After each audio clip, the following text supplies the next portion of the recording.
गणाधिपतये नमः।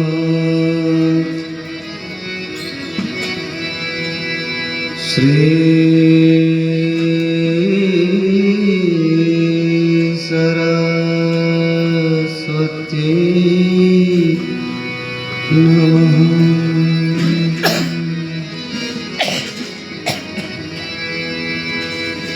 श्री गुरुचरण कमलेभ्यो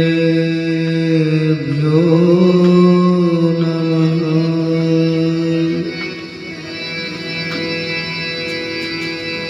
नमः परमहंसाय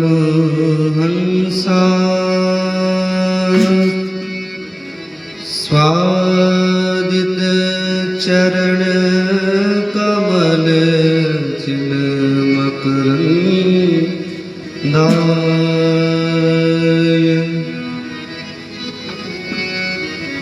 भक्त जन मानस निवासाय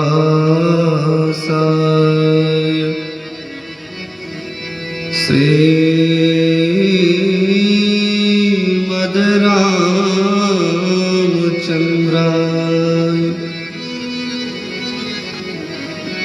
ध्येयं सदा परिभवग्नमभीष्ट दोहम् तीर्थास्पदं शिवविधिं चिनुतं शरण्यम् मृत्यार्तिहं प्रणतपालभवादिपोतम् वन्दे महापुरुषते शरणारविन्दम्।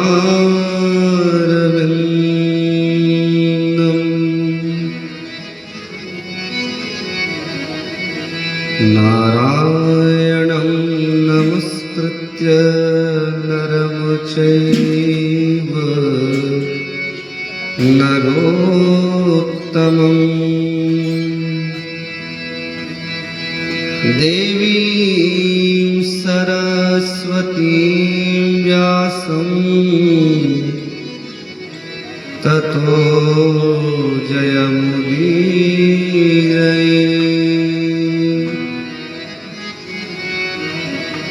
देवी प्रपन्नार्तिहरे प्रसीद प्रसीद मातर्जगतोऽखिलस्य प्रसीद विश्वेश्वरि पाहि विश्वम् त्वमीश्वरी देवी चराचरस्य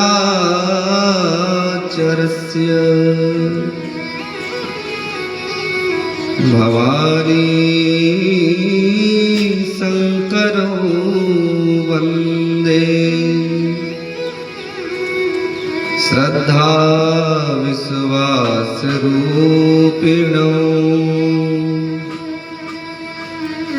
याभ्यां विना न पश्यन्ति सिद्धाः स्वान्तस्तमीश्वरम्।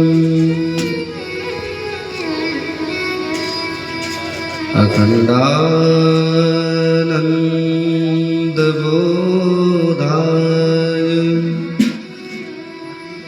शिष्यसन्तापहारिणे सच्चिदानन्दरूपाय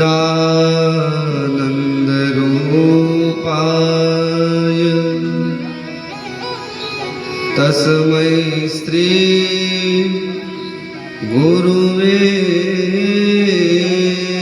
नमः।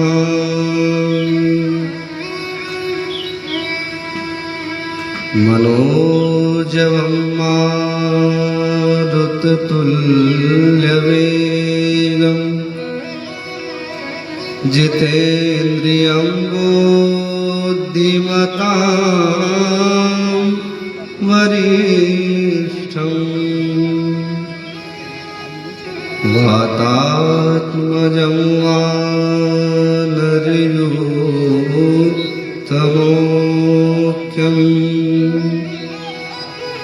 श्रीरामदूतं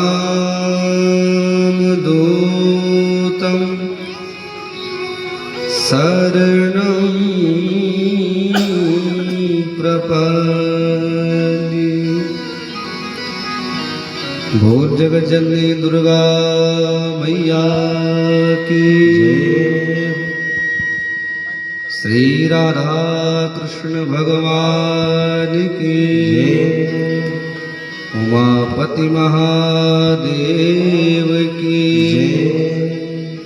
श्री सीताराम जी महाराज की जय।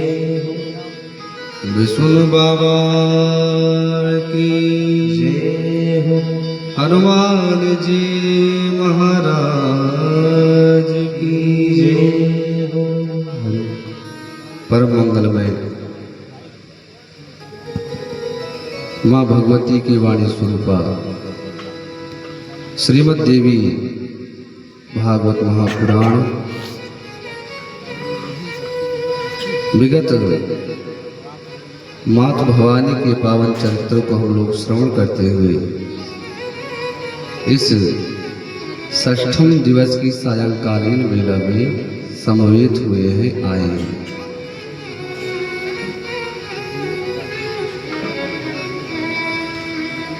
आइए अपने मन और वाणी अंतःकरण को सुचिता प्राप्त कराने हेतु कुछ क्षण मातु नाम संकीर्तन करते हैं। तत्पश्चात भगवती चर्चा, भगवती इच्छा। बोल जगत जननी दुर्गा मैया की जय।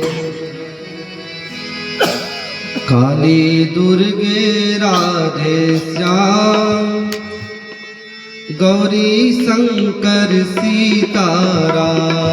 काली दुर्गे राधे श्याम गौरी शंकर सीताराम। काली दुर्गे राधे श्याम गौरी शंकर सीताराम। काली दुर्गे राधे श्याम गौरी शंकर सीताराम। काली दुर्गे राधे श्याम गौरी शंकर सीताराम। काली दुर्गे राधे श्याम गौरी शंकर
गौरी शंकर सीताराम।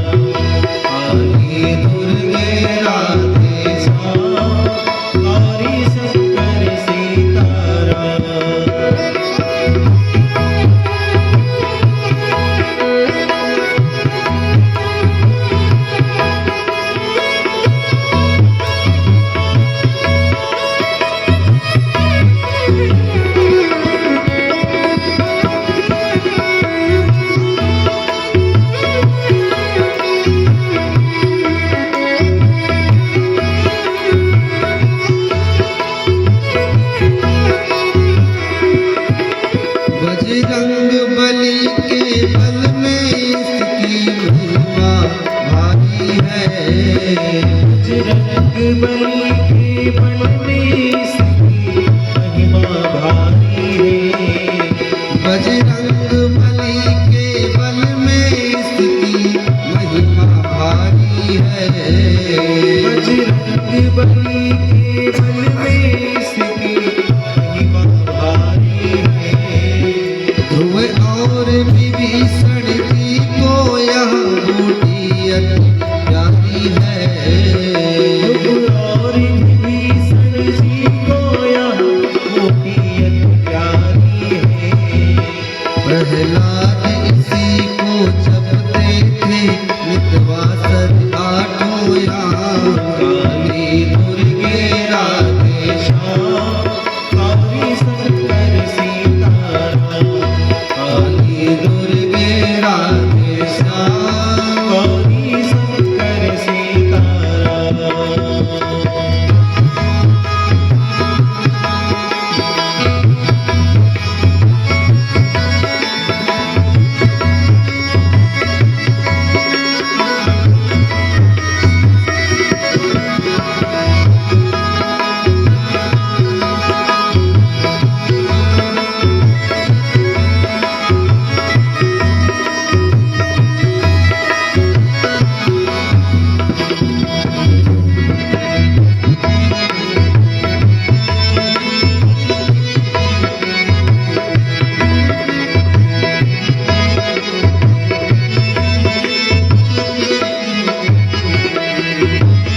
यह नाम बनाया प्रथम पूज्य गणपति जी ने मन में।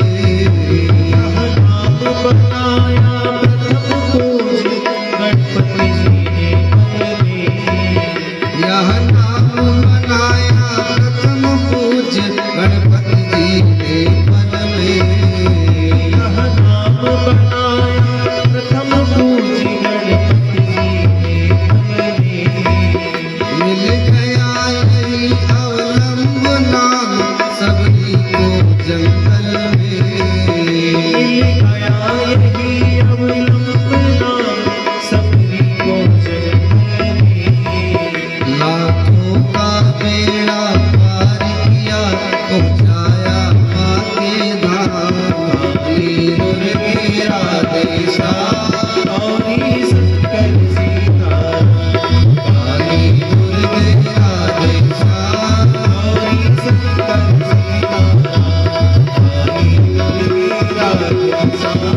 गौरी शंकर सीताराम।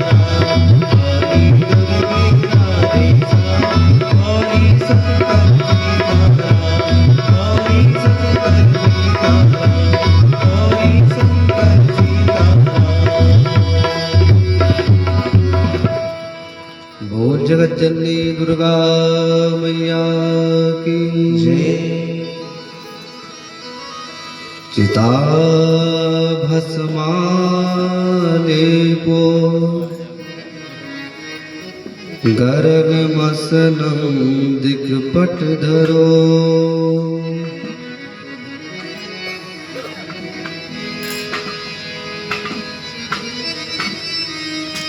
भगवान भोलेनाथ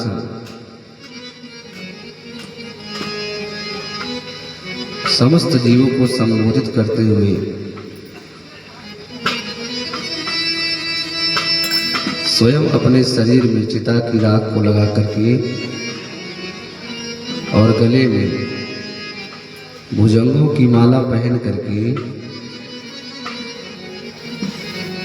समस्त जीवों को सुखानुभूति करवाते हैं।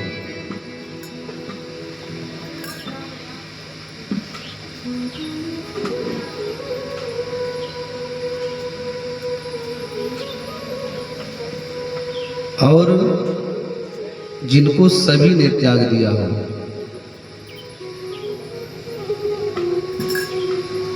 उन सभी जीवों को भगवान भोलेनाथ अपने यहाँ शरण प्रदान करते हैं।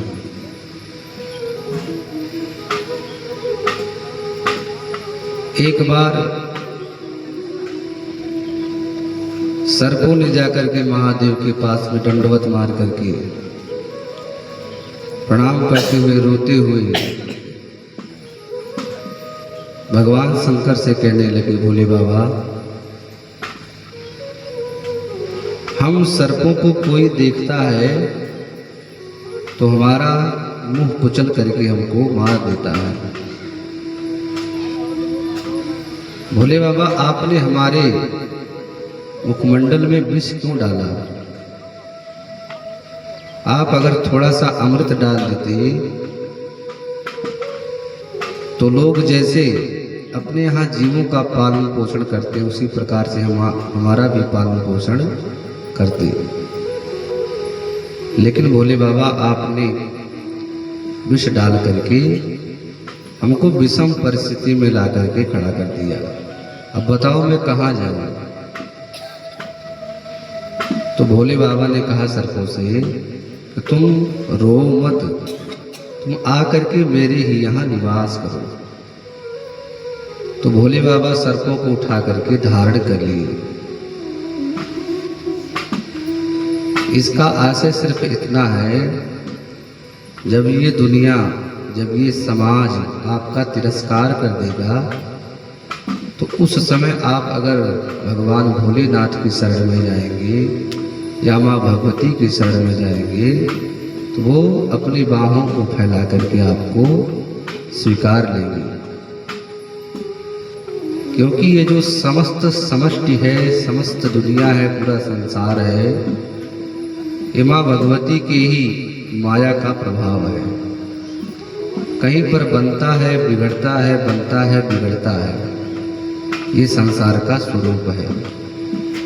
संसार में आज तक कोई ऐसा मटेरियल बना ही नहीं जो बन जाने के बाद में बिगड़ा ना हो। संसार मरण धर्मा है, वो प्रतिक्षण खिसकता रहता है और जीव संसार को ही अपने हाथों में लेना चाहता है। लेकिन शास्त्र कहते हैं ये तन जब तक मिलता है तो खूब भोग विलास करना चाहिए एक दायरे में रह करके, लेकिन अपने उस परलोक के लिए भी हमको सत्कर्म करते रहना चाहिए। अगर सत्कर्म नहीं करोगे तो जीवन पशुवत हो जाएगा। किसी ने प्रश्न किया कि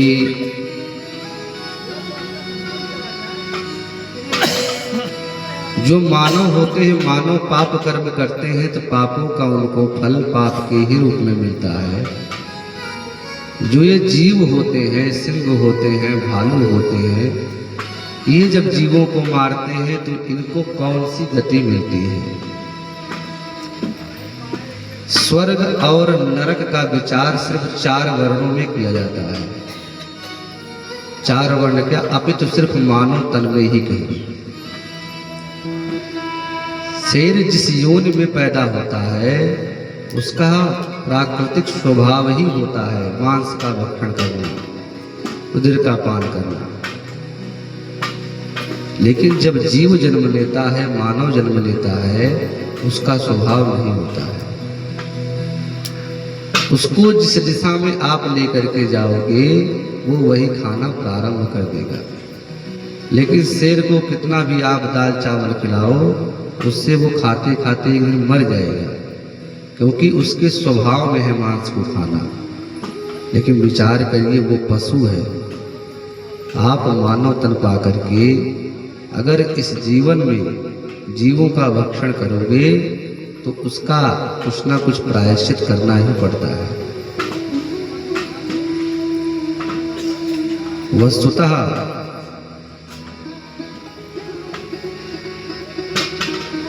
हमारे समाज में जो दोष उत्पन्न हो रहा है, इन सबके कोई और कारण नहीं, अपितु हम लोग ही हैं। अगर आप अपने आप को सुधारोगे तो आपका समाज अपने आप सुधर जाएगा। तो भगवान शंकर, भगवान विष्णु, भगवान ब्रह्मा, यही 3 देवता हैं जो सबसे मुख्य कहे जाते हैं, जो भगवान की श्रेणी में आते हैं। आप विचार करो, इनमें से कोई देवता मांस मदिरा का भक्षण करता है? नहीं करता है। लेकिन तीनों का गुण अलग अलग है। एक में सात्विक गुण है, एक में राजस गुण है, एक में तामस गुण है। लेकिन वो जो सात्विक, राजस और तामस गुण है, ये क्रिया को संपादित करने के लिए है। अब तो कुछ लोग भगवान भोलेनाथ को शराब पिला करके खुद पी लेते हैं। काशी विश्वनाथ में काल भैरव बाबा का मंदिर है। महाराज खूब महंगी महंगी दारू लाते हैं, शराब लाते हैं। भोले बाबा सिर्फ एक ढक्कन चढ़ा करके पूरी बोतल लेकर के चले आते हैं और ला करके उसी मंदिर के बाहर बढ़िया गाड़ी में 12 बजे रात में खूब जम करके पीते हैं। और क्या कह करके भोले बाबा का प्रसाद है। शास्त्र में कहीं भी किसी भी प्रकार से भोले बाबा को कोई भी मादक पदार्थ सेवन करने के लिए नहीं लिखा गया है। और कुछ लोग तो भोले बाबा जो अपने बगल में एक पतली सी सिल्ली टाइप लटकाए रहते हैं, उसको वो लोग गांजा पीने वाला यंत्र समझ लिया। वस्तुतः भोले बाबा जब कभी युद्ध क्षेत्र में जाते थे तो उसको बजाया करते थे, लेकिन बजाने वाली चीज को देख करके लोग पीने वाली चीज समझ लिए और खूब तम्बाकू भर भर के उसमें जम करके पीना प्रारंभ कर दिए। गृहस्थ जीवन में अगर शुद्ध रहना है तो हमको मादक पदार्थों से दूर रहना पड़ेगा। भगवान भोलेनाथ समस्त जीवों को शरण देने वाले हैं और उनकी आह्लादनी शक्ति मां पार्वती समस्त जीवों का पालन करती हैं, पोषण करती हैं। काश्यते प्रकाश्यते इति काशी। काशी क्षेत्र में भगवान भोलेनाथ के विश्वेश्वर के रूप में वहां पर विराजमान है। और काशी एक ऐसा तीर्थ है जहां पर देवताओं ने भी भगवान को प्रकट करके वहां पर स्थापित किया है। वस्तुतः वहां के जो प्रमुख लोग रहते हैं भगवान विश्वनाथ के प्रमुख मंदिरों के विषय में वही जानते हैं। जैसे माँ भगवती के दिव्यतम जो मंदिर माँ पीताम्बरा का पाया जाता है मध्य प्रदेश में, माँ पीताम्बरा का भी स्थान काशी में है, लेकिन लोग कम जानते हैं। माता त्रिपुर सुंदरी का भी स्थान है काशी में, लेकिन लोग कम जानते हैं। वस्तुतः लोग वहाँ की धमा चौकड़ी को देखने जाते हैं। कौन कौन सी, जैसे मसान की होली होती है। मसान की होली गृहस्थों को देखने के लिए शास्त्र ने वर्जित किया है, लेकिन आज के नवयुवक बढ़िया सेल्फी के चक्कर में, रील के चक्कर में उस मसान की होली में जाकर के सम्मिलित होते हैं। रंग भरी एकादशी में तो सम्मिलित होया जाता है, परंतु जब भगवान शंकर की मसान की होली हुए वहां पर नहीं जाना चाहिए। क्यों? क्योंकि उस होली में जो चिता की राख होती है, बड़े बड़े अवघड़ उसी को उड़ा करके उसी से होली खेलते हैं। लेकिन लोगों ने मनोरंजन के चक्कर में मसान की होली में भी वहां पर अब जाना प्रारंभ कर दिया। आए दिन वहां पर लाठियां बरसती हैं। तो काशी एक ऐसा क्षेत्र है जहां पर माँ भवानी विराजमान है, भगवान भोलेनाथ विराजमान है, नारायण भी विराजमान है। क्योंकि भगवान शंकर ने कहा नारायण से, अगर आप रहोगे तभी मैं रहूँगा। भगवान भोलेनाथ वहीं पर विराजमान हो गए और साथ में नारायण भी, और अम्बा परम्बा माँ जगदम्बा भी वहीं पर विराजमान हो गई। और उसी के निकटवर्ती क्षेत्र में विंध्याचल में माँ भगवती विराजमान हो गई। माँ भगवती के अनेकों पीठ हैं, लेकिन कहीं पर नैना माता के रूप में, कहीं पे कामाख्या माता के रूप में इस प्रकार से विराजमान है अंग प्रत्यंग के माध्यम से। लेकिन संपूर्ण पूर्ण रूप में माँ भगवती विंध्याचल में ही निवास करती हैं। और काशी की महिमा अनंत है। काशी की महिमा को गान करते करते वेदव्यास जी भी कहते हैं कि 1 वर्ष क्या अपितु 100 वर्ष भी बीत जाएंगे, काशी की महिमा नहीं कही जा सकती है। बोल जगत जननी दुर्गा मैया की जय। इस पावन कथा का यह 6वां दिवस है। कल के चरित्र में हमने और आपने श्रवण किया था, भगवान श्री राम के छोटे भाई शत्रुघ्न हैं जो मथुरा के राजा बने और एक दैत्य को मार करके वहां पर राज्य करना प्रारंभ कर देते हैं। लेकिन जब उनका कार्यकाल पूर्ण होता है, जब वे स्वर्ग चले जाते हैं, तो उसके बाद कश्यप और अदिति और सुरसा जन्म लेते हैं, वसुदेव, देवकी और रोहिणी के रूप में।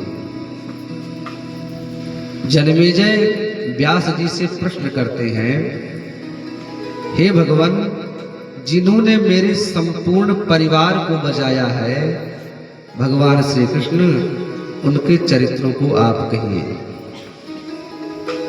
यहीं पर व्यास भगवान जन्मेजय को सावधान करते हुए कहते हैं, राजन, जब कश्यप और अदिति को, सुरसा को शाप मिल गया, ये तीनों आकर के उस गोकुल में निवास करने लगे और निवास करते करते इनको बहुत दिन बीत जाते हैं और इधर माँ पृथ्वी रोती हुई इंद्र के पास जाती है और इंद्र ब्रह्मा के पास जाते हैं, ब्रह्मा विष्णु के पास जाते हैं और जा करके वहां पर सारी अपनी व्यथा को माँ पृथ्वी कहती हैं, हे भगवान नारायण, मैं उस कंस के अत्याचारों से, काल यवन के अत्याचारों से, जरासंध के अत्याचारों से मैं पीड़ित हो चुकी हूँ। कृपया आप मेरा भार दूर करें। इसी प्रकार से एक बार गंगा मैया भी रोते हुए गई कि हे प्रभु, मैं इस पृथ्वी पर जब जन्म लूंगी, जब पापी लोग आकर के मुझ में स्नान करके जाएंगे, अपना पाप धुल करके जाएंगे, जब मैं उनके पाप को धोते धोते एक दिन पाप ग्रसित हो जाऊंगी, तो मेरा पाप कैसे प्रक्षालित होगा। भगवान श्री हरि कहते होंगे, तुम्हारा पाप स्वतः अपने आप ही नष्ट होगा। जैसे मान लो पापी स्नान करके आएंगे तो पाप धुल करके जाएंगे, लेकिन अगर उसी में कोई संत और महात्मा अगर स्नान करने के लिए आएंगे तो आपका पाप स्वयं समूल नष्ट हो जाएगा। लेकिन माँ पृथ्वी जब कहती है, हे प्रभु, मेरे ऊपर से इन समस्त पापों को आप दूर कर दें, तो श्री हरि कहते, देवी, तुम तनिक भी चिंता ना करो, मेरा अवतार पृथ्वी पर होने वाला है, मैं तुमको धर्मयुक्त बना दूंगा। और भगवान का अवतार कब होता है जानते हैं? बोले, यदा यदा हि धर्मस्य ग्लानिर्भवति भारत, अभ्युत्थानम् अधर्मस्य तदात्मानं सृजाम्यहम्, परित्राणाय साधूनां विनाशाय च दुष्कृताम्, धर्म संस्थापनार्थाय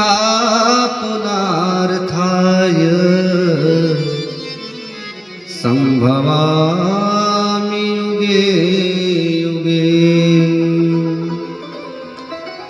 और मानस में तुलसीदास कहते हैं, विप्रधेनु सुर संतहित लीन मनुज अवतार, निरीक्षा निर्मित तनु माया गुण गोपाल। तुलसीदास जी कहते हैं, विप्रधेनु सुर संतहित लीन मनुज अवतार। जब हमारे इस पृथ्वी पर विप्र को सताया जाने लगेगा और गौ माता को प्रताड़ित किया जाने लगेगा, संतों को अपमानित किया जाने लगेगा तो उसी समय मैं पृथ्वी पर अवतार लूंगा अपने भक्तों की रक्षा हेतु।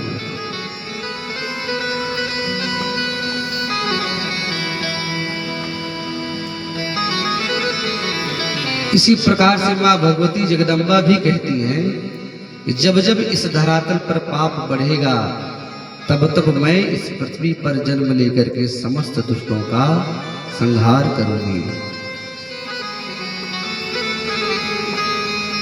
मां पृथ्वी को आश्वासन देते हैं भगवान श्री हरि।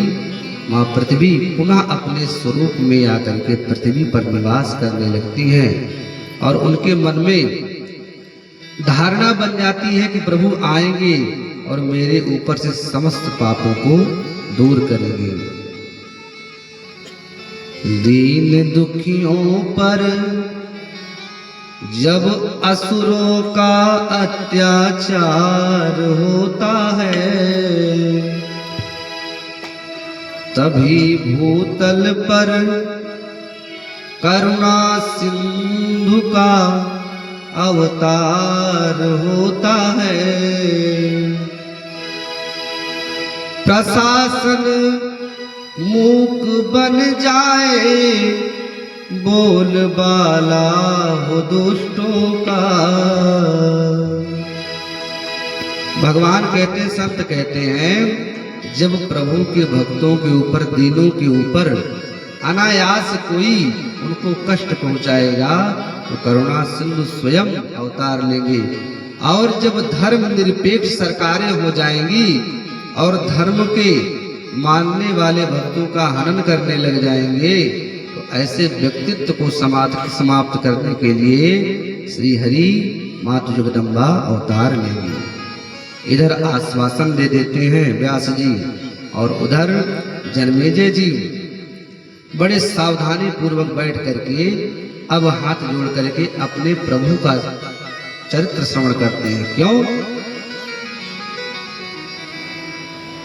मानो व्यास जी कहते हैं जब द्रौपदी के ऊपर संकट आया कि आज दुर्वासा शाप दे करके समस्त पांडवों को मार डालेंगे तो प्रभु आते हैं और खाली उस बर्तन में से साग का पत्ता निकाल करके खा करके पांडवों की रक्षा करते हैं।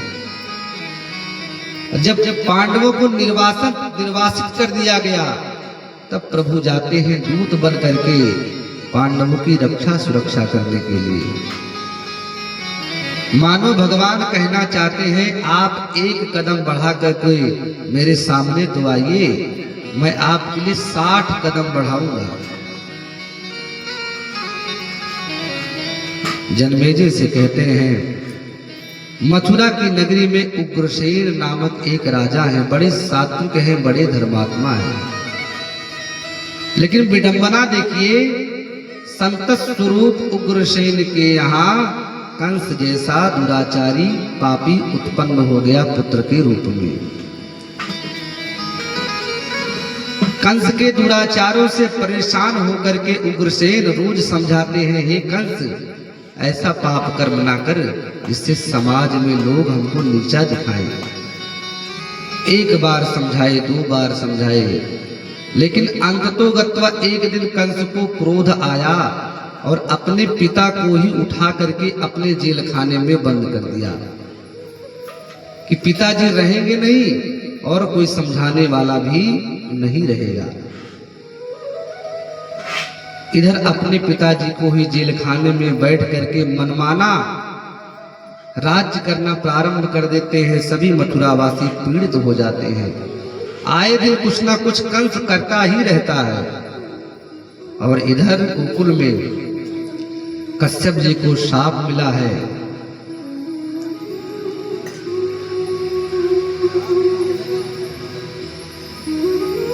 वसुदेव और देवकी और रोहिणी के रूप में इनका जन्म होता है।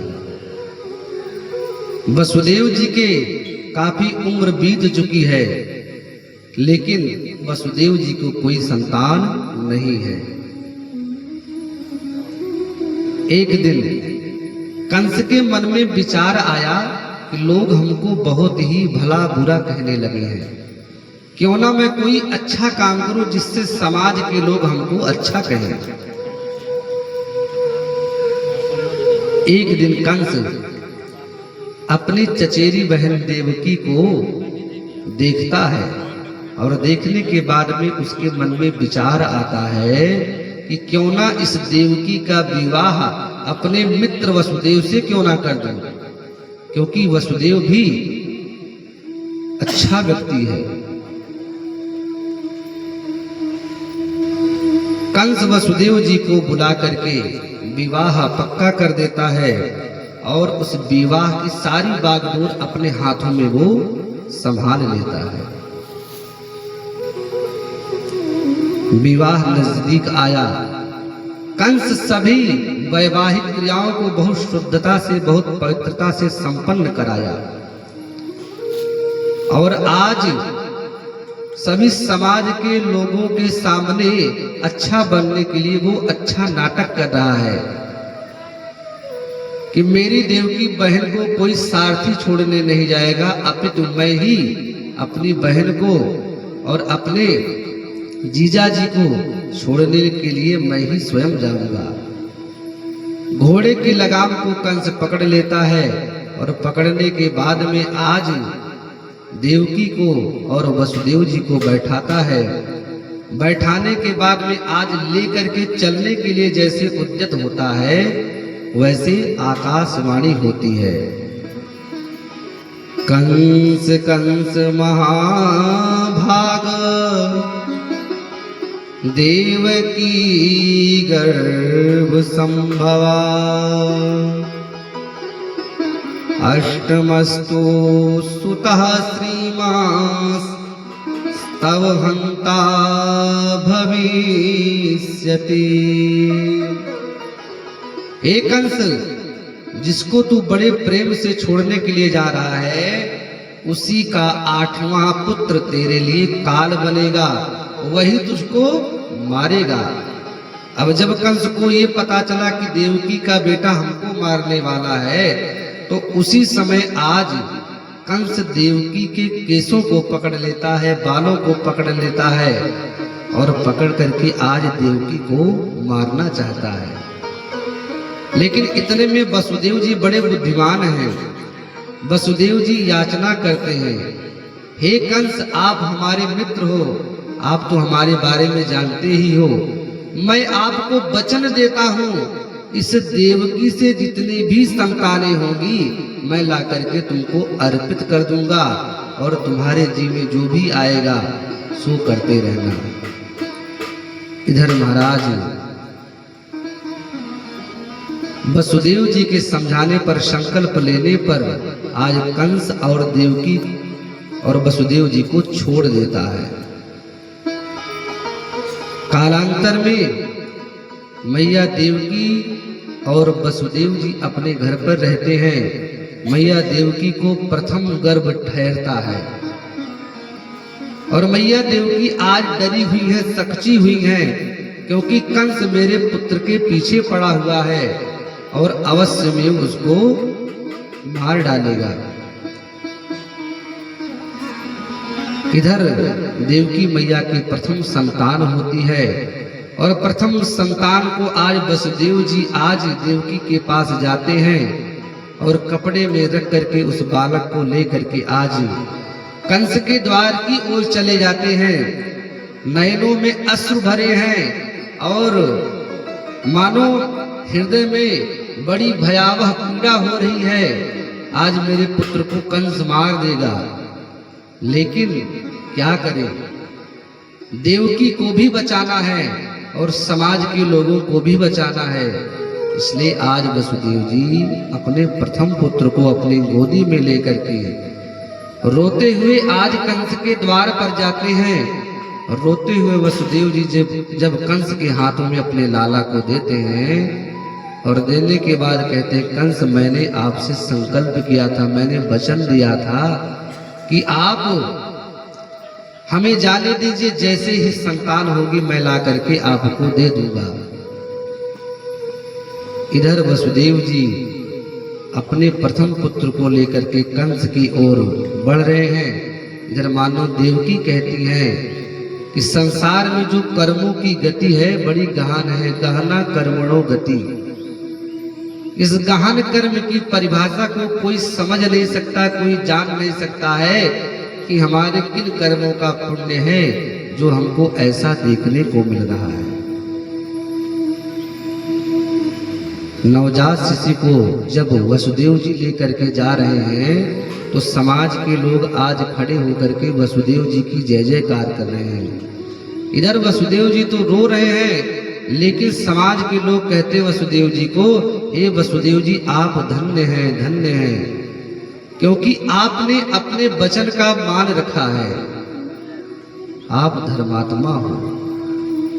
वसुदेवोऽपि धर्मात्मा आदाय स्वासुतं शिशुं जगाम कंस सदनं मार्गे लोकैरभिष्टुतः। मार्ग में लोग जय जयकार कर रहे हैं और जय जयकार करते हुए कहे, वसुदेव जी आप धन्य हैं, आप अपने वचन के लिए अपने संतान को कंस को अर्पित करने के लिए जा रहे हैं। वसुदेव जी कंस के सभा में प्रवेश करते हैं। पता चला कि देवकी की प्रथम संतान हमारे राजभवन में आई हुई है। कंस प्रसन्न हो गया और प्रसन्न होने के बाद में आज वसुदेव जी जैसे संतान को उसके हाथों में देते हैं तो न जाने उसके कौन से कर्मों का पुण्य उदय हो गया। उसने वसुदेव जी से कहा, हे वसुदेव जी आपके प्रथम पुत्र से हमको कोई डर नहीं है, कोई हानि नहीं है, इसलिए आप इस पुत्र को लेकर के यहाँ से जाओ। ददावस्मै कुमारं तं जातमात्रममानुषम्।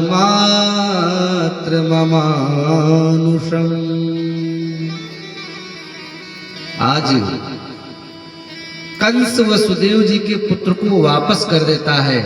इधर स्वर्ग के देवता लेकिन घबराते हैं। क्यों? स्वर्ग के देवता कहते हैं कंस अगर पाप नहीं करेगा तो इसके पाप का घड़ा कैसे भरेगा, कुछ ना कुछ करके इससे हमको पाप कर्म करवाना ही है। महाराज फिर क्या होता है, इतने में नारद जी महाराज आते हैं। अतः किं प्रथमं बालम हत्वा पाप करोम्यहम्। नारद जी आते हैं और जाकर के कंस से मिलते हैं। कहते, हे कंस बड़ा महामूर्ख आदमी है तू। कंस ने कहा, क्यों देवर्षि, क्या कर दिया मैंने? नारद ने कहा, एक कमल का पुष्प लेकर के और उसमें 8 पंखुड़ियां थी। नारद ने कंस से कहा, इधर से गिनो। जब कंस ने इधर से गिना तो उधर 8 हो गया, और जब नारद ने कहा अब उधर से गिनो तो कंस ने जब उधर से गिना तो इधर 8 हो गया। तो नारद ने कहा, इसका मतलब समझे? कंस ने कहा, नहीं समझा।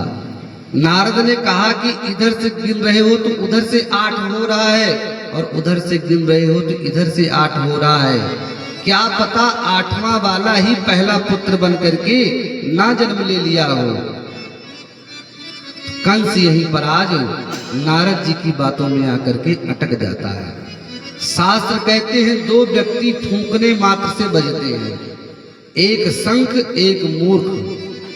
मूर्ख को अगर चढ़ा दिया जाए महाराज तो वो छत से भी कूदने को तैयार हो जाता है। थोड़ा सा चढ़ा दिया जाए कि आपके पिताजी बड़े बलशाली थे, बड़े धैर्यवान थे, वो तो इतने ऊंचाइयों से छलांग लगा देते थे कि आज वैसा करने वाला कोई नहीं है।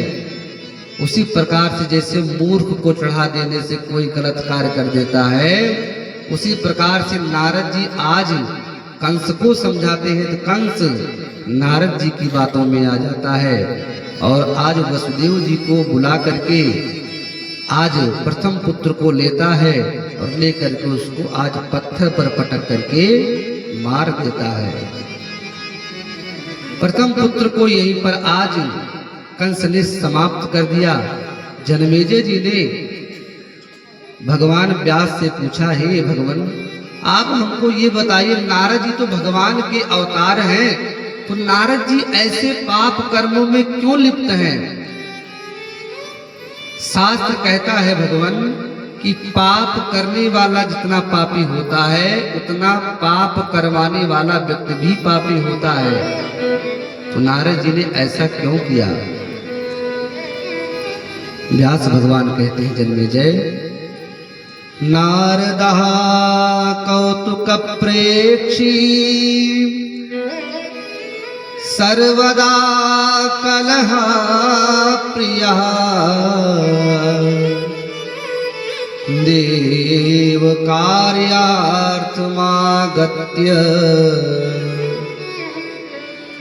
सर्वमेतच्चकारः। हे जन्मेजय जी, ये जो नारद जी है ना, इनको कलह करना बहुत ही प्रिय है और जहां झगड़ा ना भी होवे नारद जी पहुंच करके वहां पर झगड़ा करा देते हैं। लेकिन वस्तुतः जन्मेजय नारद जी यहाँ पर कलह कराने के लिए नहीं आए हैं, अपितु देवताओं के कार्य को करने के लिए नारद जी यहाँ पर आए हैं। कंस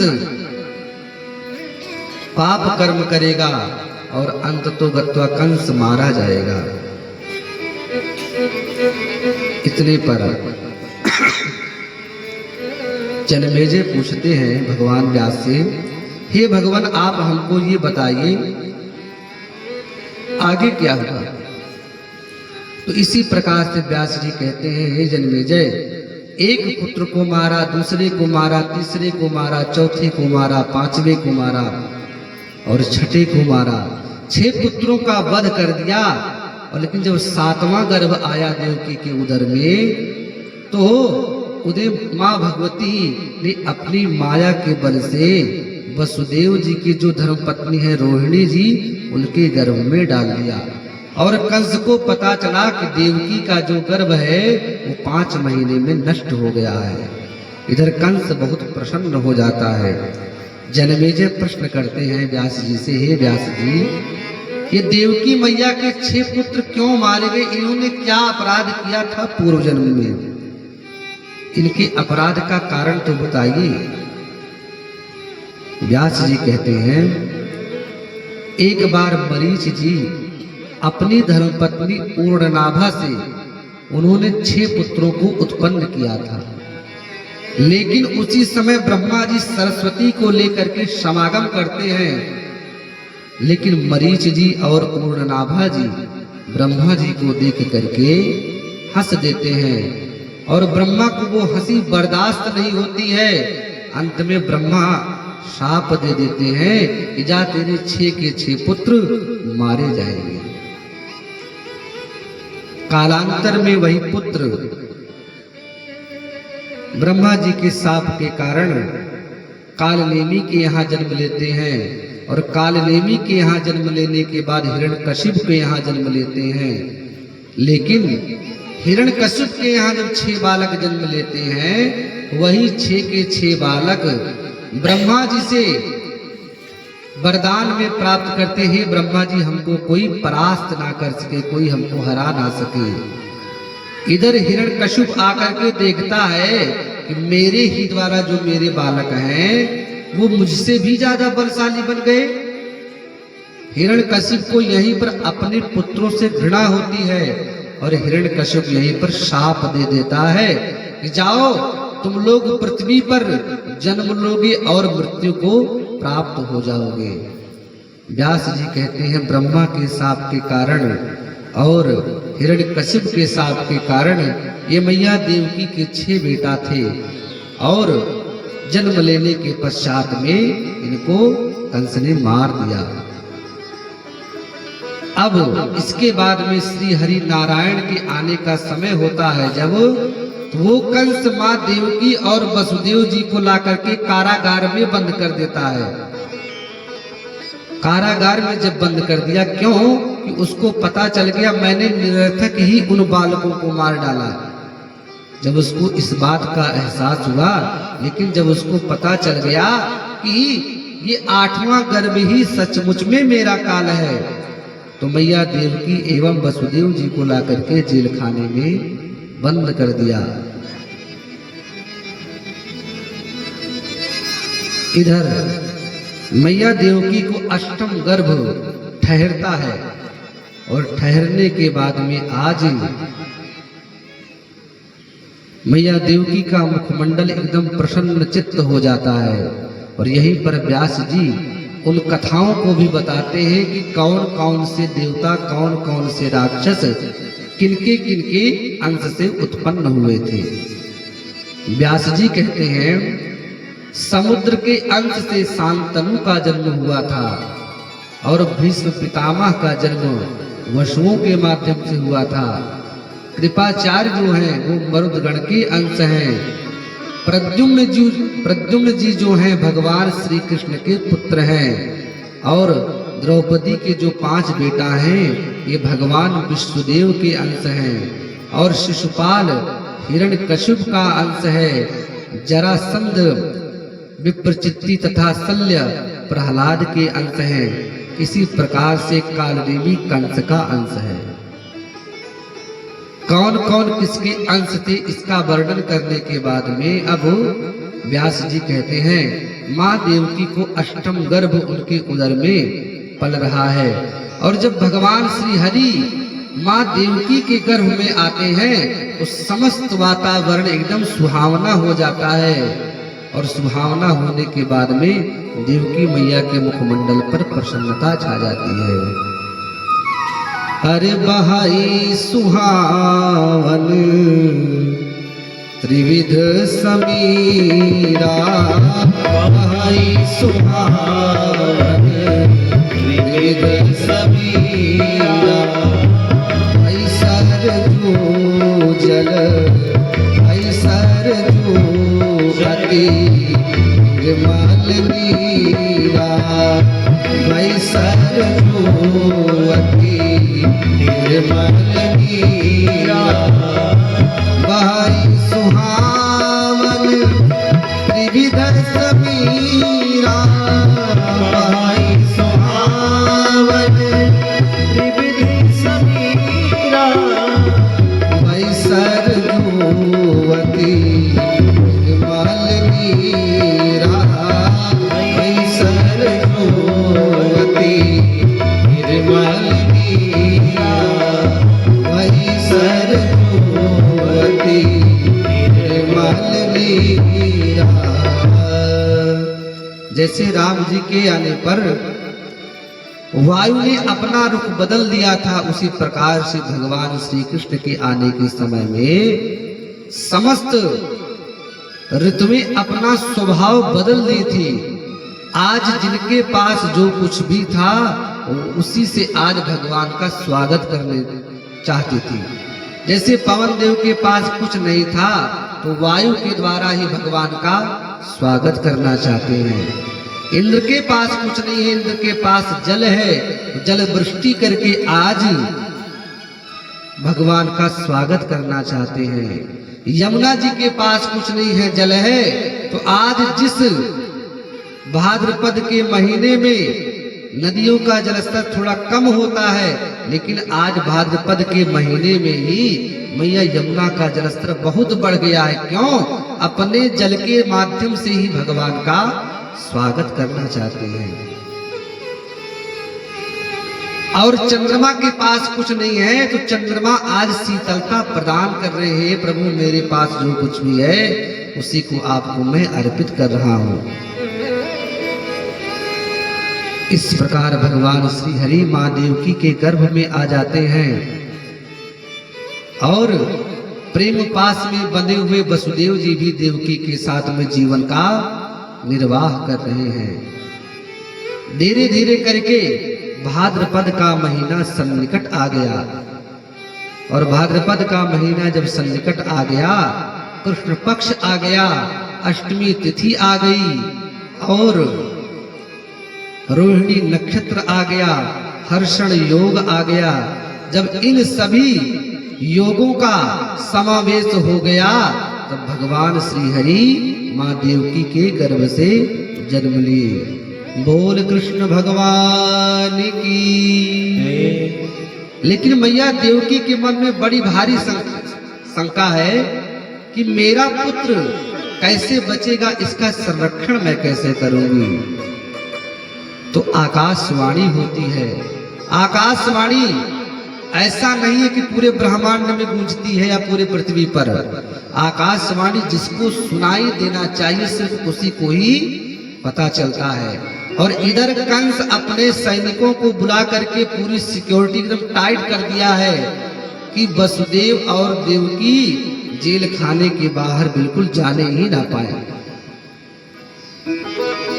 लेकिन भगवान श्री कृष्ण के आने पर सारे के सारे सैनिक सुसुप्तावस्था में चले गए हैं, निद्रावस्था में चले गए हैं, और जो द्वार हैं वे द्वार अपने आप खुल गए हैं। आज भगवान श्री कृष्ण को लेकर के वसुदेव जी जाना चाहते हैं। हाथों में बेड़ियां पड़ी हैं, लेकिन कैसे जाएं? लेकिन देखते देखते वे बेड़ियां अपने आप खुल जाती हैं।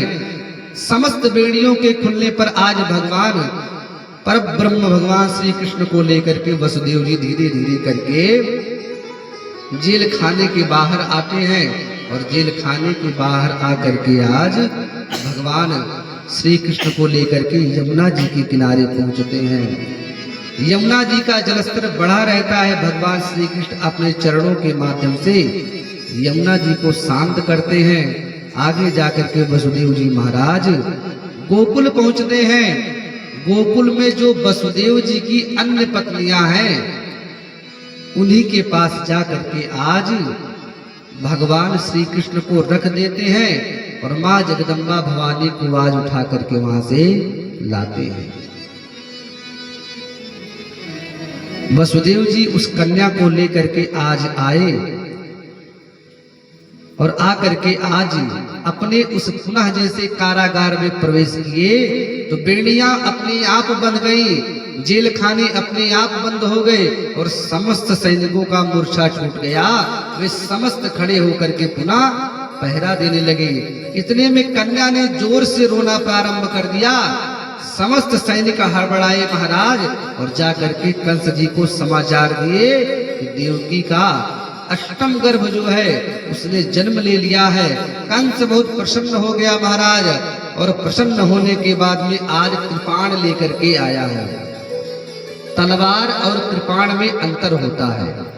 तलवार में एक तरफ धार होती है, कृपाण में दोनों तरफ धार होती है। कृपाण लेकर के आज आया और आज वसुदेव जी से उस कन्या को लेना चाहता है, देवकी जी से उस कन्या को प्राप्त करना चाहता है।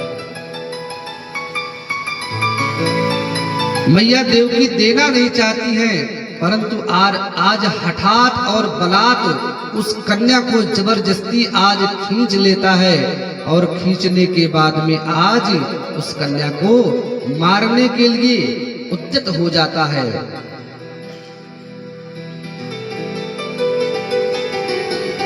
जैसे ही उठा करके पत्थर पर पटकना चाहा, वैसे ही योग माया जगदम्बिका आकाश में उड़ करके आज अट्टहास करने लग जाती है। और अट्टहास करते हुए उस कन्या के वचनों को सुन करके आज कंस भयभीत हो गया। श्रुत्वा कंस वचः सौरिर भयत्रस्त विलोचना। अट्टहास को सुनकर के आज कंस भयभीत हो गया और महाराज उसके आज नींद और उसके आज होश उड़ गए। अब हमको क्या करना चाहिए? कंस को लेकिन पहले से ही पता है कि वसुदेव जी की जो धर्म पत्नियां हैं ये पहले से ही गोकुल जाकर के रहती हैं। तो आज सबसे पहले कंस पूतना को बुलाता है। पूतना को बुलाया, आदेशित किया कि जाओ गोकुल में जितने भी नवजात शिशु है, सबको जाकर के तुम मार डालो। पूतना का अर्थ होता है पूतान नयति, अर्थात जो छोटे छोटे बालकों को मार डाले, उनको खत्म कर दे, उसी को पूतना कहते हैं। इसी प्रकार से आज पूतना को कंस बुला करके भेजता है, पूतना जाती है, लेकिन भगवान श्री कृष्ण उसका उद्धार कर देते हैं। पूतना के बाद में सक्टासुर आता है, सक्टासुर का उद्धार कर देते हैं। सक्टासुर के मरने के बाद में अब तृणावर्त आता है, तृणावर्त को आज भगवान समाप्त कर देते हैं। इसी प्रकार से धेनुकासुर, वत्सासुर, केसी, प्रलंबासुर और बकासुर आते हैं। आकर के आज भगवान को सब मारना चाहते हैं, भगवान सबको वैकुंठ धाम पहुंचा देते हैं। जन्मेजय ने प्रश्न किया, ये पूतना आखिर भगवान को क्यों मारना चाहती थी? व्यास जी कहते हैं जन्मेजय से, हे जन्मेजय, ये जो पूतना है ना, जब भगवान वामन का रूप धारण करके बलि के यहाँ गए ना, तो बलि की जो बिटिया है रत्नावली, वामन भगवान के स्वरूप को देख करके बड़ी मोहित हो गई। अरे राम राम, कितना सुंदर बालक है ये, अगर ये हमको अगर मिल जाए, अगर मेरे पास भी ऐसा बालक हो तो मैं उसको दुग्ध पान कराऊं। वात्सल्य उसके मन से उमड़ पड़ा। भगवान उसके वात्सल्य को देख करके मानो कहना चाहते हैं, हे देवी, अवश्यमेव आपकी इस अभिलाषा को मैं पूर्ण करूंगा। लेकिन जब वही वामन भगवान बलि को छल लेते हैं, तीनों लोगों को प्राप्त कर लेते हैं, तो वही रत्नावली शाप दे देती है, मानो कि अपने मन में कहती है कि अगर मुझको मिल जाए तो मैं इसको विषपान करा करके मार डालूं। तो वही पूतना आज बलि की पुत्री पूतना बन करके आती है, भगवान को विषपान कराती है और भगवान उसको मुक्ति धाम पहुंचाते हैं। समस्त आज राक्षसों को, दैत्यों को आज श्री हरि ने वैकुंठ धाम दे दिया। और इतने पर आज आकर के नारद जी बताते हैं, समस्त भार्याएं जो वसुदेव जी के परिवार के जो जन हैं, वो गोकुल में ही रहते हैं और गोकुल में ही तुम्हारा काल पल रहा है श्री कृष्ण और बलदाऊ के रूप में। उनको कंस तुम किसी प्रकार से बुलाओ और बुला करके मेले का आयोजन करो और मेले के आयोजन में अपने बड़े बड़े पहलवानों के द्वारा उनको आज तुम मरवा डालो। और उधर भगवान गोवर्धन की लीला करते हैं, कालियदह की लीला करते हैं। समस्त लीलाओं को करने के बाद में गोपी को सांत्वना भी देते हैं। श्रीमद् देवी भागवत में भगवान श्री कृष्ण का जो चरित्र है, राम का जो चरित्र है, कम अध्यायों में है। इसलिए व्यास जी बड़े सूक्ष्म रूप में कह रहे हैं कि भगवान गोवर्धन की भी लीला को करते हैं और समस्त लीलाओं को करने के बाद में कंस से नारद जी कहते हैं, हे कंस, अगर तुझको बचना है तो मेले का आयोजन कर और मेले का आयोजन करने के बाद उन कृष्ण और बलराम को तू बुला। कृष्ण और बलराम को जब बुला लेगा तो इसी मेले में अपने बड़े बड़े पहलवानों के द्वारा उनको तू मरवा डालना। कंस बड़ा प्रसन्न हो जाता है, लेकिन नारद जी से कहते हैं, कंस, हे नारद जी, लेकिन कृष्ण और बलराम मेरे बुलाने से भला आएंगे कैसे? क्योंकि मैं ठहरा कंस और मेरी बातों को मान करके कृष्ण और बलराम क्यों आएंगे? तो नारद जी कहते हैं, कंस, तुम अनायास की परेशान हो रहे हो। अरे तुम्हारे ही नगर में अक्रूर जी रहते हैं, जो श्री कृष्ण और बलराम के चाचा जी लगते हैं। उन्हीं को तू बुला और बुला करके उन्हीं के माध्यम से अपना काम तू करवा। कंस अपने मंत्रियों को बुलाता है और बुलाने के बाद में आज कहता है, अक्रूर जी को किसी प्रकार से बुलाओ और बुला करके उन्हीं के माध्यम से हमको कृष्ण और बलराम को बुलाना है। अक्रूर जी आते हैं। जब पता चलता है कंस ने हमको बुलाया है, अक्रूर जी समझ जाते हैं ये पापी आदमी कुछ ना कुछ पाप अवश्य करवाएगा। वसुदेव जी और देवकी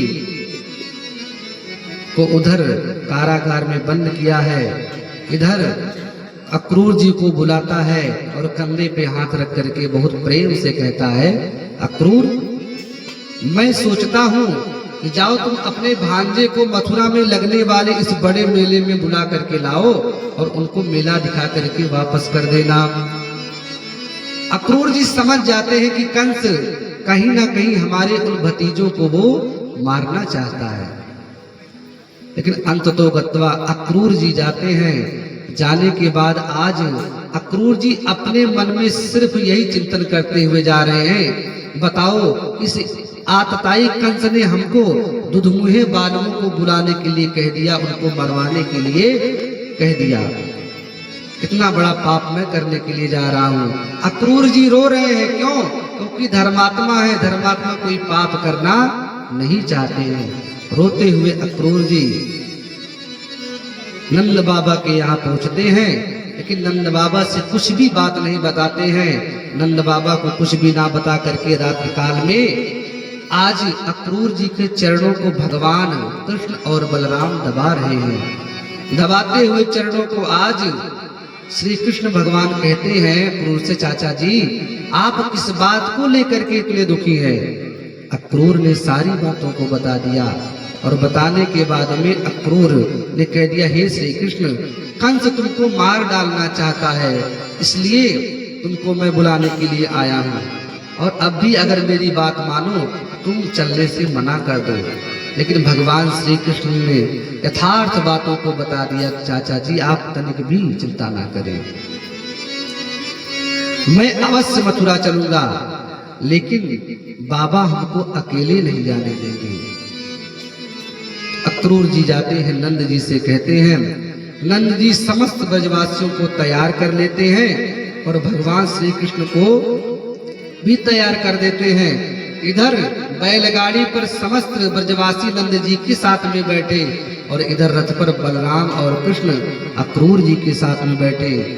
जो गोपियां भगवान श्री कृष्ण को नित्य निरंतर निहारा करती थी और अपने अपलक नेत्रों से भगवान श्री कृष्ण के रूप सुधा का पान किया करती थी, आज वही गोपियों ने जब सुना कि भगवान श्री कृष्ण हमें छोड़ करके जा रहे हैं, वही गोपियां आज विह्वल होकर के रास्ते में लेट जाती हैं। लेकिन भगवान श्री कृष्ण कहते हैं, देवियों मैं आज जा रहा हूँ, मैं परसों वापस आ जाऊंगा। लेकिन इधर महाराज जो नंद जी की पत्नी यशोदा है, उनको आज संभालते नहीं बन रहा है और भगवान श्री कृष्ण भी रुदन कर रहे अपने मैया को छोड़ते हुए। और इसी पर संत भगवान कहते हैं कि मैया यशोदा बहुत ही बीबल है, बहुत ही दुखी है और अपने लाला के लिए आज उस रथ में मक्खन और रोटी देकर के आज उसको विदा करती हैं। बोल जगत जननी दुर्गा मैया की, गोविंद प्राण प्यारे, मथुरा से जल्दी आना, गोविंद प्राण प्यारे, मथुरा से जल्दी आना, ब्रजचंद्र प्राण प्यारे, मथुरा से जल्दी आना, ब्रजचंद्र प्राण प्यारे, मथुरा से जल्दी आना। मैं ले रही बलिया मेरे कुंवर कन्हैया, मैं ले रही बलिया मेरे कुंवर कन्हैया, मैं ले रही बलिया मेरे कुंवर कन्हैया, मैं ले रही बलिया मेरे कुंवर कन्हैया। दाऊ के संग आकर, आकर जल्दी दरस दिखाना, बाहों के संग आकर जल्दी दरस दिखाना। गोविंद प्राण प्यारे मथुरा से जल्दी आना, गोविंद प्राण प्यारे मथुरा से जल्दी आना।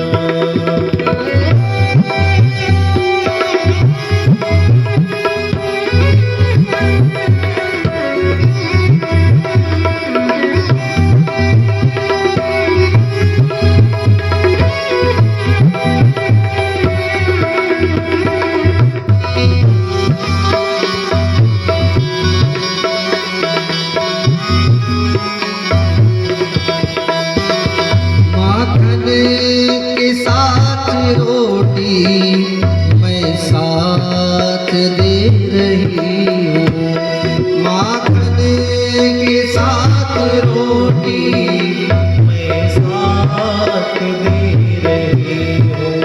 हाँ, माखन के साथ रोटी मैं साथ दे रही हूँ, माखन के साथ रोटी मैं साथ दे रही हूँ। बाबा से मांग करके, बाबा से मांग करके रस्ते में आप खाना, बाबा से मांग करके रस्ते में आप खाना। गोविंद प्राण प्यारे मथुरा से जल्दी आना, गोविंद प्राण प्यारे मथुरा से जल्दी आना। ब्रज चंद्र प्राण प्यारे मथुरा से जल्दी आना, ब्रज चंद्र प्राण प्यारे मथुरा से जल्दी आना।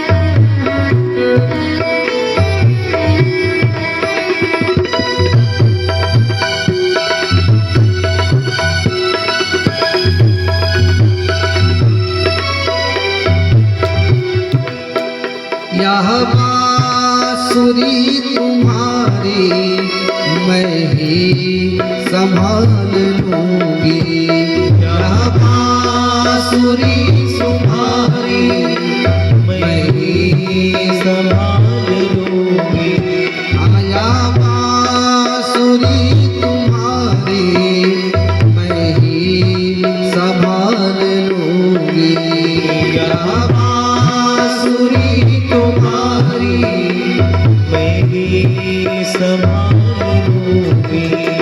आकर यहाँ इसे तू, आकर यहाँ इसे तू ब्रजधाम में बजाना, आकर यहाँ इसे तू ब्रजधाम में बजाना।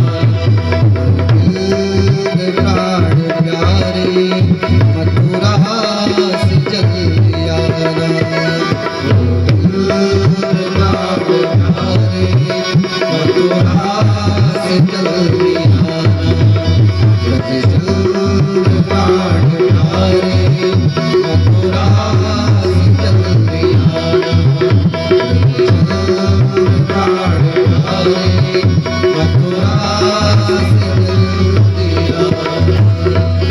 बोल यार शक्ति जगत जननी दुर्गा मैया की जय। आज भगवान विदा लेते हुए आज रथ में बैठ करके अक्रूर जी के साथ में मथुरा की ओर कूच कर देते हैं और मथुरा में उधर भव्य मेले का आयोजन किया गया है। गोकुल का जो दृश्य है वह करुणा से भरा हुआ दृश्य है और जो मथुरा का दृश्य है वह प्रभुता से भरा हुआ दृश्य है। यहां पर लोग विह्वल हैं, वहां पर लोग श्री कृष्ण का दर्शन प्राप्त करने के लिए उत्सुक हैं, प्रसन्न हैं। कंस के मन में भले क्यों ना प्रतिशोध लेने की बात है, लेकिन समस्त मथुरावासी श्री कृष्ण को देखना चाहते हैं। लेकिन इधर गोकुल के लोग भगवान श्री कृष्ण को छोड़ना नहीं चाहते हैं। इधर प्रेम है, उधर प्रसन्नता है, और इधर प्रेम में लोग रो रहे हैं और उधर प्रसन्नता में लोग प्रतीक्षा कर रहे हैं भगवान श्री कृष्ण की। श्री कृष्ण भगवान आते हैं। नंद जी ने पूछा, हे कन्हैया तू कहां इतना विलंब कर दिया? भगवान कहने लगे, बाबा मैं चाचा जी को यमुना जी में स्नान कराने लग गया था, क्योंकि चाचा जी को बहुत गर्मी लग रही थी, इसलिए मैंने सोचा कि चाचा जी यमुना जी में स्नान कर लें, और स्नान करने में चाचा जी ने बहुत ही विलंब कर दिया, इस कारण से हम विलंब से आए। चल ठीक है कन्हैया, जो कुछ भी लाया हूं उसको लेकर के तू खा ले।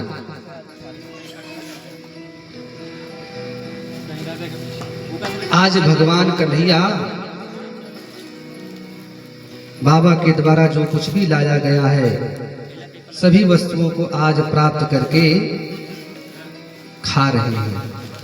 जैसे रामावतार में लक्ष्मण जी को नगर भ्रमण करने की इच्छा थी, उसी प्रकार से इधर भगवान श्री कृष्ण नगर का दर्शन करना चाहते हैं। वसुदेव जी से कहते हैं, नंद जी से कहते हैं, बाबा अगर आप आज्ञा दो तो मैं मथुरा का तनिक दर्शन करके चला आऊं। लेकिन बाबा डांट देते हैं कन्हैया को, कन्हैया ये अपना ब्रज नहीं है, ये कंस की नगरी है, यहाँ पर पग पग पर दैत्य रहते हैं, उनसे बड़ा सावधान रहना पड़ेगा तुझको। आज कन्हैया तैयार हो जाते हैं और उधर तुलसीदास जी रामचरितमानस में लिखते हैं, लखन हृदय लाल साबिसे की, लखन हृदय लाल साबिसे की, लखन हृदय लाल साबिसे की, लखन हृदय लाल साबिसे की, जाय जनकपुर आय देखी, जाय जनकपुर जानी, राम अनुज मन कीरत जानी,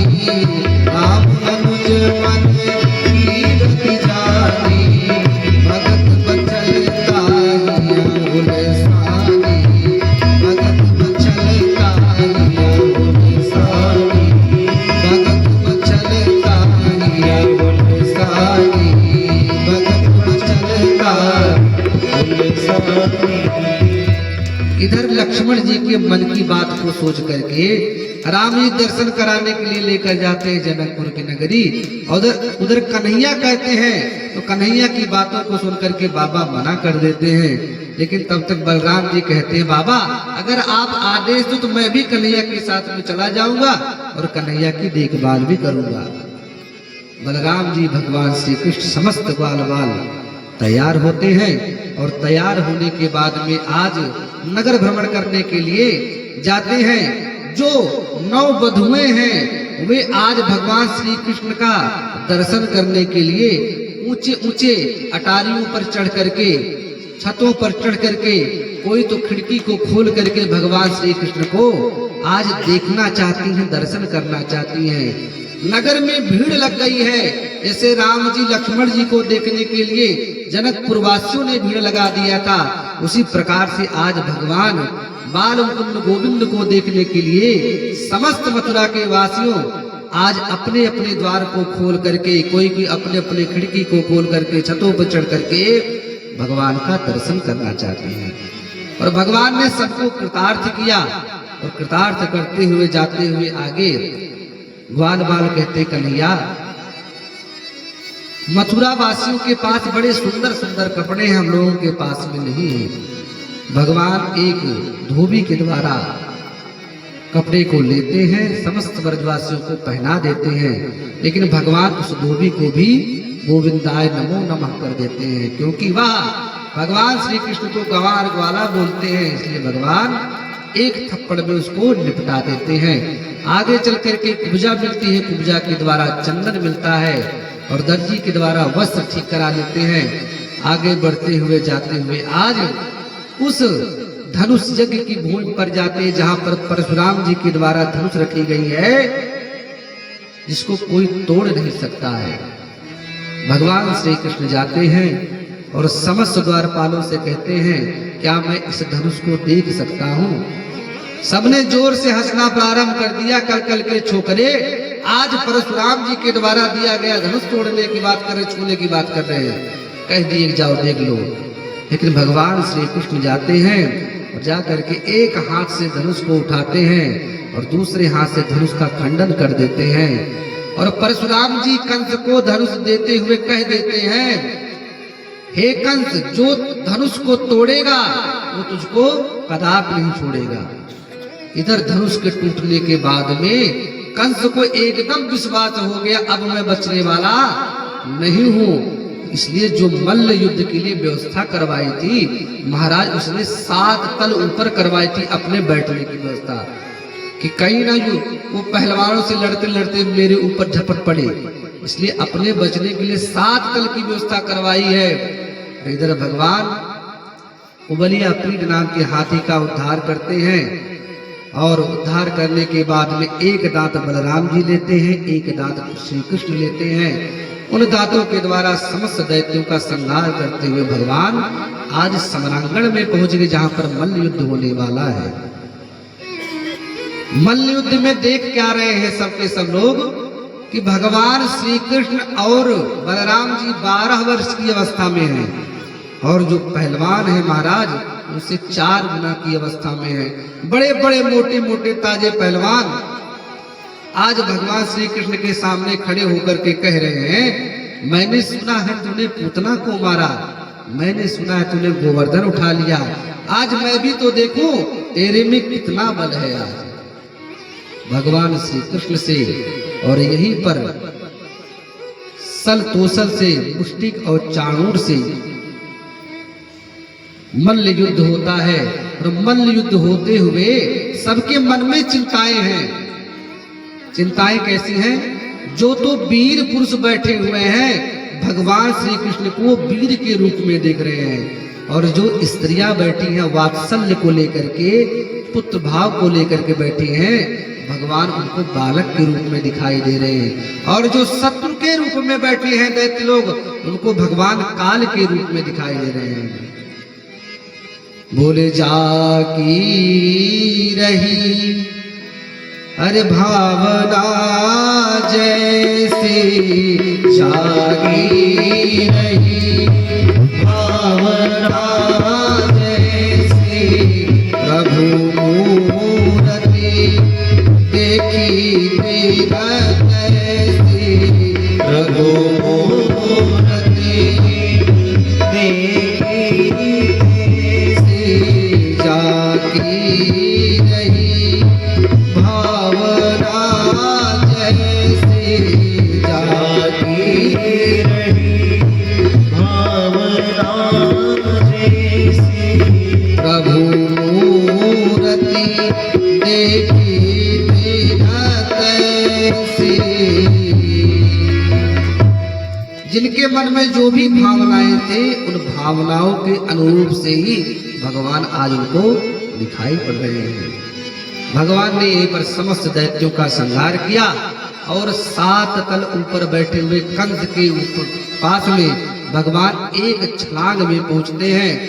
कंस ने मां देवकी के केसों को पकड़ा था, इसलिए आज भगवान श्री कृष्ण कंस के केसों को पकड़ करके आज ऊपर से नीचे की ओर लेकर के आए। और इतने कार्य करते समय कंस के शरीर से उसका प्राण निकल चुका था। यहीं पर कंस का उद्धार करते हैं। जरासंध की 2 बेटियां हैं, अस्ति और प्राप्ति, जाकर के अपने पिता जरासंध को बताती हैं कि श्री कृष्ण ने हमारे पतिदेव को मार डाला है। और इधर भगवान श्री कृष्ण बाबा नंद को समझाते हैं, बाबा आए दिन अब मथुरा पर आक्रमण करेगा जरासंध, क्योंकि उसका जो जमाता है वो मारा जा चुका है। इसलिए हे बाबा आप समस्त ब्रजवासियों को लेकर के जाओ, मुझे जब समय मिलेगा तो मैं आऊंगा। यहीं से आज नंद बाबा जी समस्त ग्वाल बालों को लेकर के गोकुल वृंदावन की ओर चले जाते हैं। तो भगवान श्री कृष्ण यहीं पर रह करके अपने पिता को कारागार से मुक्त करवाते हैं, अपनी माँ को कारागार से मुक्त करवाते हैं और अपने नाना जी उग्रसेन को भी मुक्त करवाते हैं। और अंत में नाना जी उग्रसेन कहते हैं, बेटा तू ही राजगद्दी पर क्यों नहीं बैठ जाता? भगवान श्री कृष्ण ने कहा, नाना जी आप ही राज्य करो, मैं आपके पीछे पीछे लगा रहूंगा। और कालांतर में वसुदेव जी भगवान श्री कृष्ण को उज्जैन की नगरी सांदीपनि के यहाँ भेजते हैं, वहां पढ़ने के लिए जाते हैं और गुरु दक्षिणा के रूप में आज अपने गुरुमाता के पुत्र को ला करके वापस करते हैं। इधर समस्त शिक्षाओं को ग्रहण करने के बाद में जरासंध विचार कर रहा है, अब हमको मथुरा पर अटैक करना चाहिए, मथुरा पर आक्रमण करना चाहिए। समस्त टोलियों को लेकर के आज जरासंध आता है और आता है, लेकिन महाराज भगवान श्री कृष्ण और बलराम जी के सामने एक भी नहीं चले। 1 बार आया, 2 बार आया, 3 बार आया, चौथी बार बलराम जी कह रहे, कन्हैया तू इस जरासंध को मार क्यों नहीं डालता है, ये बार बार आक्रमण करता है। भगवान कहते हैं, दाऊ भैया मैं इसको इसलिए नहीं मारता हूं कि ये जाता है सभी दैत्यों को इकट्ठा करता है और ला करके यहीं पर हमसे ही इनको मरवा डालता है, इसलिए मुझको कहीं जाना नहीं पड़ता है, इसलिए मैं इसको बार बार छोड़ देता हूँ। और इसी प्रकार से भगवान श्री कृष्ण के साथ में जरासंध का 17 बार युद्ध होता है, लेकिन 18वीं बार में जरासंध को पता चला कि श्री हरि कृष्ण ब्राह्मणों को बहुत मानते हैं, तो उसने ब्राह्मणों को बुलाया, ब्राह्मणों को बुला करके यज्ञ करवाया। तो ब्राह्मणों से कह दिया, अगर अब की बार मैं हारूंगा फिर तुमको मार डालूंगा। भगवान कहते हैं, ब्राह्मणोस्य मुखमासीर बाहु राजन्यः कृता ऊरु तरस्य वैश्या पदव्याग्र शूद्रो अजायते।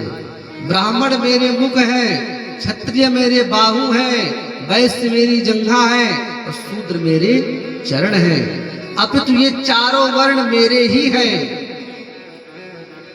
इसलिए भगवान यहाँ पर संबोधित करते हुए ब्राह्मणों के रक्षणार्थ आज जब जरासंध युद्ध करने के लिए आया तो अब की बार अकेले नहीं आ रहा है, अब की बार काल यवन नाम के दैत्य को लेकर के आ रहा है।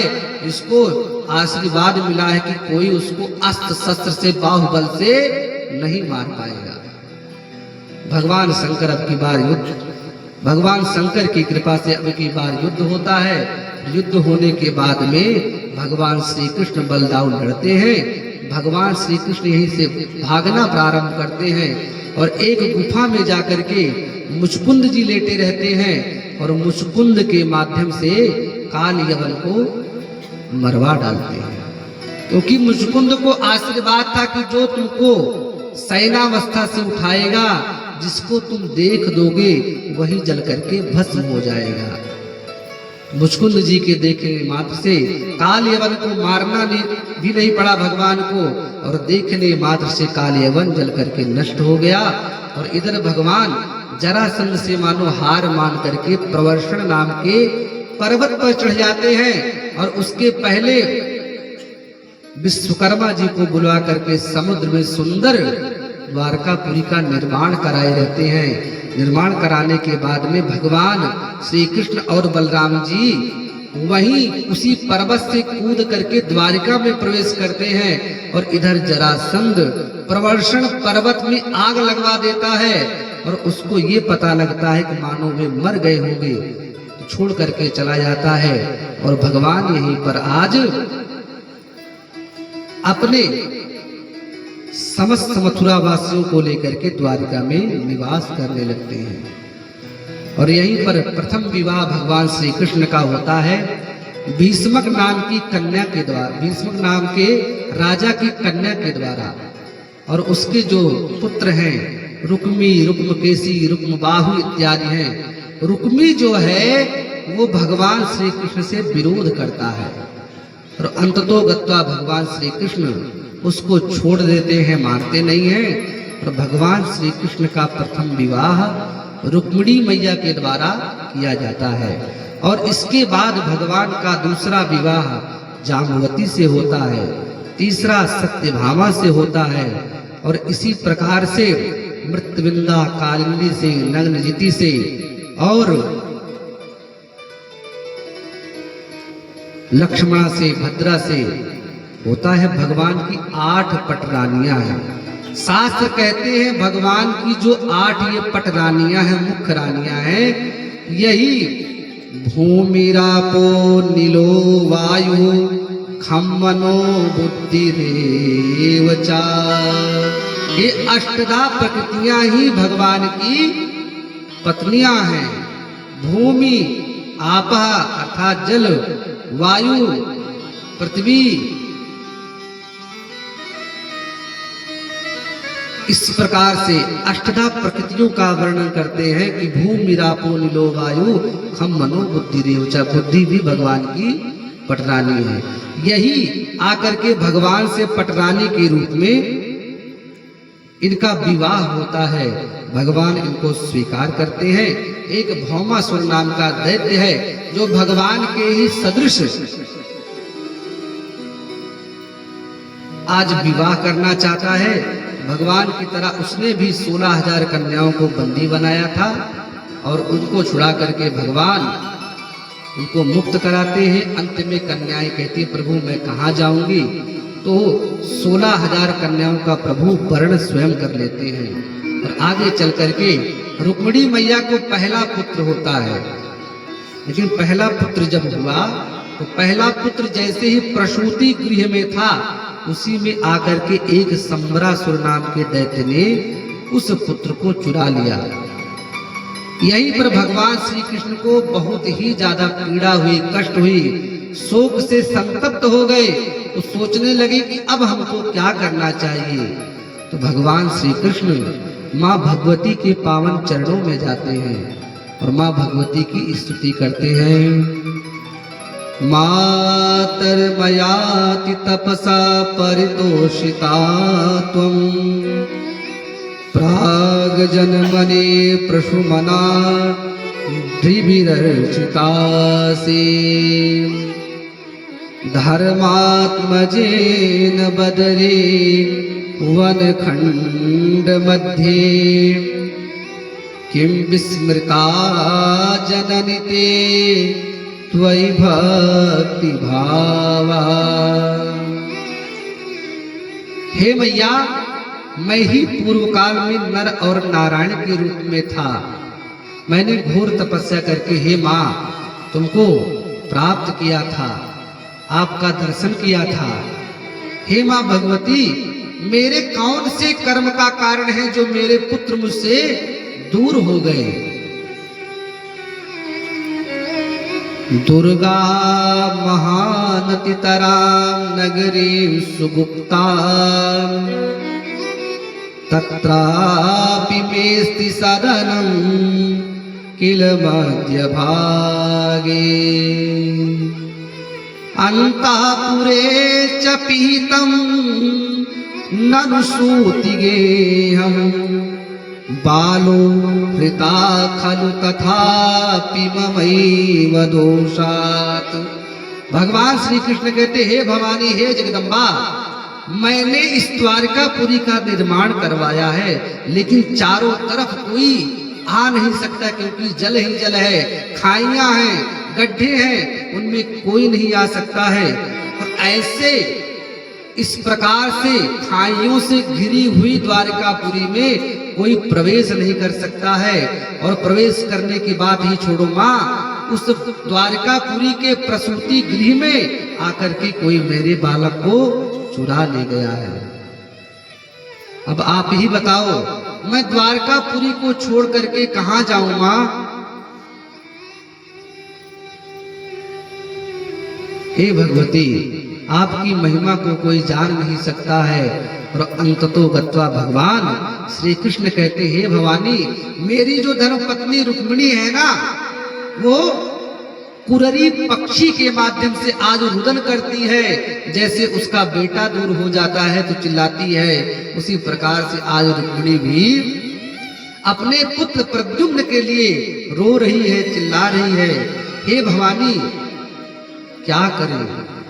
कुछ तो आप मेरा मार्गदर्शन करें। आप बस हमको ये तो बता दें, मेरा पुत्र जीवित है कि नहीं जीवित है। मां भगवती आज श्री कृष्ण के इन स्तुतियों को सुनकर के कहती हैं, शोकम मां कुरुदेवेश सापोयम ते पुरातनः तस्य योगेन पुत्रस्ते संवरेण हृतो बलात्। हे श्री कृष्ण, तुम चिंता ना करो, तुम्हारा पुत्र सुरक्षित है, अभी मरा नहीं है। और तुम्हारे पुत्र को संबरासुर नाम का दैत्य लेकर के गया है। भगवान श्री कृष्ण के हृदय में जान आई। और मैया कहती हैं, 16 वर्ष के बाद वह पुत्र तुमको पत्नी के साथ में प्राप्त होगा, और उसी समय आपको अपने पुत्र के मुखमंडल का दर्शन करने का लाभ मिलेगा। आप श्री कृष्ण के जो पुत्र प्रद्युम्न हैं, वो संबरासुर नाम का दैत्य का वध करेंगे तो आपको प्राप्त होंगे। भगवान श्री कृष्ण कहते, हे भगवती माँ, आपकी माया को कोई जान नहीं सकता है। अरे माया बलवती राजन नारायणाम बुद्धि मोहिनी। हे मैया, आपकी जो माया है ना, बड़े से बड़े बुद्धिमानों के बुद्धि को मोहित कर लेने वाली है। सांभवी विश्रुता लोके कोवा मोहं न गच्छति। कोई ऐसा बचा ही नहीं कि जिसको आपकी माया ने अपने आगोश में ना ले लिया हो। अरे मैया, अभिषेके दिने रामो वनवासम न वेदचार। हे मैया, मैंने सुना है आपकी सांभवी माया के कारण श्री राम का अभिषेक होने वाला था, लेकिन उनको वनवास मिल गया।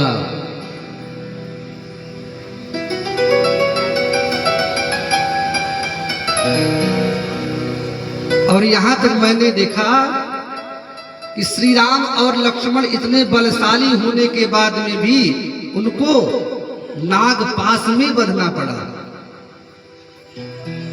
कहां तक मैं वर्णन करूं हे भगवती। श्री राम अपने पुत्र लव और कुश को भी नहीं पहचान पाए।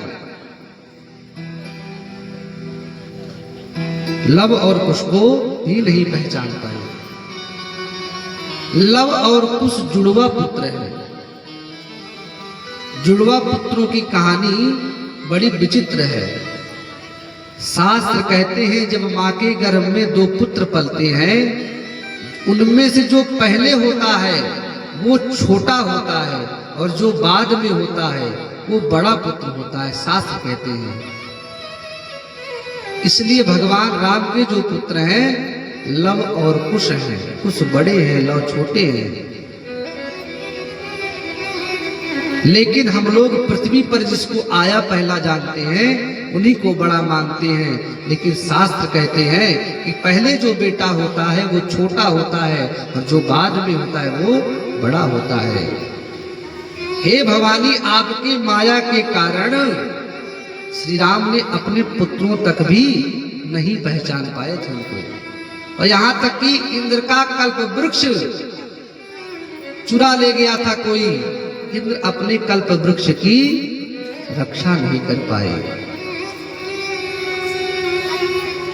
यहीं पर आज भगवान श्री कृष्ण मैया भवानी की स्तुति करते हैं और स्तुति करने के बाद में आज भगवान श्री कृष्ण भोलेनाथ की शरण में जाकर के उनकी आज तपस्या करते हैं। तपस्या ध्रुव की तरह करते हैं। 1 महीने में फलाहार करते हैं, दूसरे महीने में जल पीते हैं और तीसरे महीने में वायु भक्षण करते हैं। तब भगवान शंकर और नंदी जी प्रकट होकर के दर्शन देते हैं मां भवानी के साथ में। बोल शंकर भगवान की। अरे गोरे रंग सोहे अंग पर भुजंग, तरंग गंग जटा जोट में। गोरे रंग सोहे अंग पर भुजंग, तरंग गंग जटा जोट में। गोरे रंग सोहे अंग पर भुजंग, तरंग रंग जटा जोट के। गोरे रंग सोहे अंग पर भुजंग, तरंग रंग जटा जोट में। भोले बाबा का स्वरूप कैसा है संत भगवान बताते हैं। सभी लोग ताली बजा करके सुंदर संकीर्तन में लाभ उठाएं।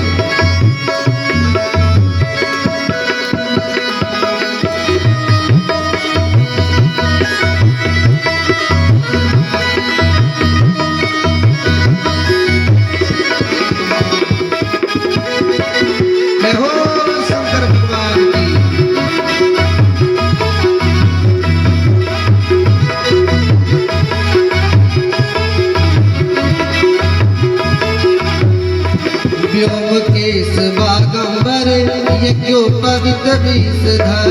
व्योमकेश बागंबर यज्ञ पवित्र विषधर। व्योमकेश बागंबर यज्ञो पवित्र विषधर। व्योमकेश बागंबर यज्ञ पवित्र विषधर।